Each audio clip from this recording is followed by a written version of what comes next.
विरुद्ध विखे यांच्या वादाचा इतिहास ज्या जिल्ह्याला आहे तो जिल्हा म्हणजे नगर जिल्हा।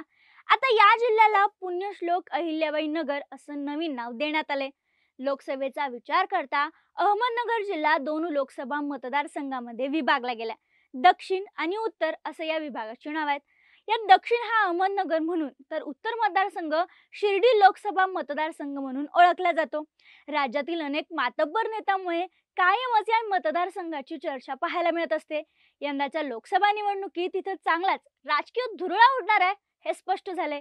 या जिल्ह्यातल्या उमेदवारांचं चित्र आता स्पष्ट झाले। सुजय विखे यांना तिकीट मिळाले तर दुसरीकडे लंकेंनी शरद पवार गटात प्रवेश करून स्वतःची उमेदवारी एक प्रकारे मजबूत केली आहे।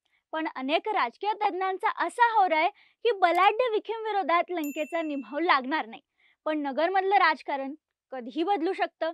इथं प्रत्येक निवडणुकीत गणित समीकरण सगळंच बदलतं।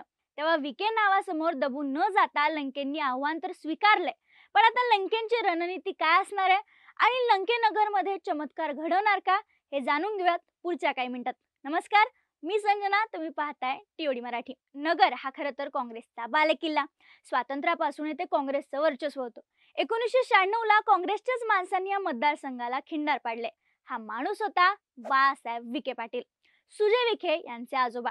तेव्हापासून हा मतदारसंघ काँग्रेसच्या हातून कायमचा निसटला। नंतर भाजपने या मतदारसंघावर ताबा मिळवला आणि 3 वेळा खासदार असलेल्या दिलीप गांधींकडून हा मतदारसंघ सुजय विखेंकडे आला। अहमदनगरमधून 2009 आणि 2014 मध्ये सलग 2 वेळा भाजपचेच दिलीप गांधी हे विजयी झाले होते। त्यांच्या आधी 1999 मध्येही गांधी खासदार बनले होते, पण 2019 मध्ये भाजपने त्यांना उमेदवारी नाकारली। भाजपने 2019 मध्ये सुजय विखे पाटील यांना उमेदवारी दिली। मतदारसंघात विखेंच्या वर्चस्वाचा फायदा त्यांना झाला आणि त्यामुळे संग्राम जगताप यांचं आव्हान मोडून काढत विखेंनी सुमारे 3 लाखांच्या मताधिक्याने विजय मिळवला। आता या मतदारसंघात राणी लंके यांचा देखील प्रभाव पाहायला मिळतो। विधानसभा निहाय विचार करता या ठिकाणी शेवगाव, राहुरी, पारनेर, अहमदनगर शहर, श्रीगोंदा आणि कर्जत जामखेड असे 6 विधानसभा मतदारसंघ आहेत।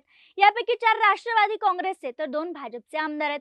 यामध्ये कागदावर राष्ट्रवादीची ताकद मोठी आहे, ज्याचा फायदा हा लंकेंना नक्कीच होऊ शकतो। लंके यांच्या पत्नी जिल्हा परिषदेवर निवडून गेलेत।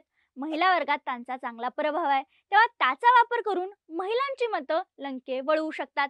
राणी लंके यांनी याच मतदारसंघामध्ये शिवस्वराज्य यात्रा काढली होती। त्या यात्रेला देखील चांगला प्रतिसाद मिळाला होता। अनेक ठिकाणी राणी लंके यांचे पोस्टर झळकले आणि त्यांचा प्रचार जोरात सुरू आहे। आता यामध्ये विखेंना भाजपच्या अंतर्गत विरोधाला सामोरं जावं लागणार आहे।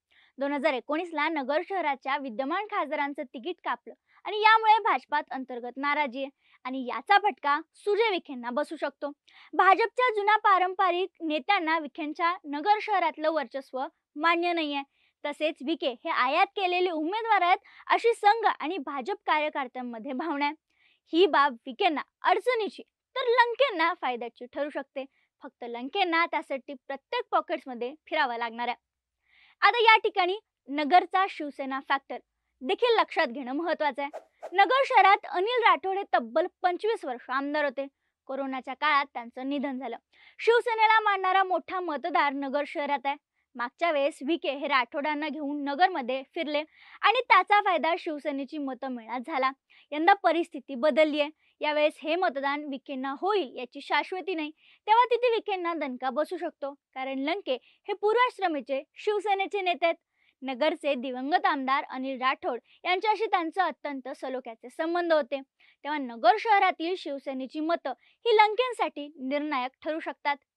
आता यामध्ये दक्षिण विरुद्ध उत्तरचा वाद हा काय आहे हे समजून घेणं महत्त्वाचं आहे। सुजय विखे हे नगर जिल्ह्याच्या उत्तर भागातून येतात।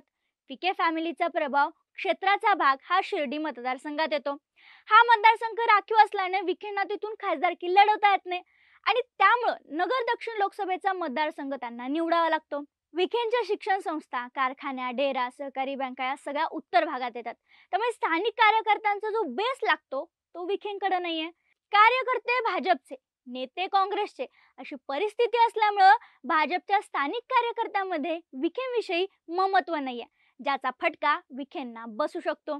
2019 मध्ये संग्राम जगताप यांनी ह्याच मुद्दा प्रचाराच्या केंद्रस्थानी आणला होता। उत्तरेचं पार्सल उत्तरेला पाठवा अशी घोषणा तेव्हा गाजली होती। तेव्हा हा मुद्दा लंकेंना किती फायद्याचा ठरेल हे देखील बघावं लागणार आहे.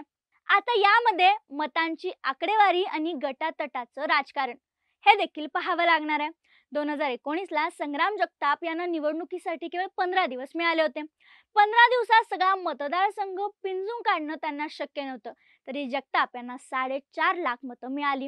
यंदा शरद पवारांकडे असलेली सहानुभूतीची लाट, शरद पवारांचा करिश्मा आणि लंकेंचं राजकारण हे सगळं जुळून आलं तर नगरमध्ये नक्कीच चमत्कार घडू शकतो.